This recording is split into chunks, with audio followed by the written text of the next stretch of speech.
So I want to share my add-ons easily between Godot projects so I can reuse assets, scripts, and scenes. But I was surprised that the default add-on directory is per project, and you can't define a path outside like it is in Unreal Engine, for example. But there are two simple solutions: Git submodules, or you could use symlink. And I went with symlinking because it actually updates directly on change. With Git submodules, you'd have to fetch changes manually, as far as I know, and that's just not what I want. But for this to work in a reusable way, I have a global add-on folder where all my add-ons live, and a Godot Project folder with all my projects. The command to link a folder from one path to another is actually pretty simple, but I want to reuse this. So I made this batch script, which asks you to enter the Godot Project Folder Name. Then it basically just loops through the add-on folder and links all the add-ons to the Godot project you just entered.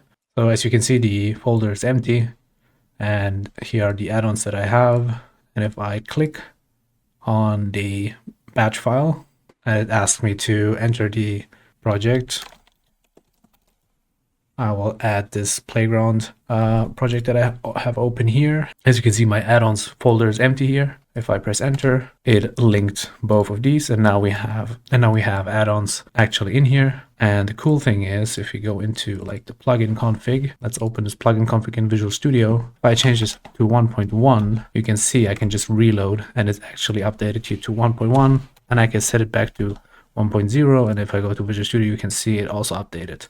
So it's both ways bidirectional updates, which is pretty cool. And yeah, the script is in the description if you want to use it.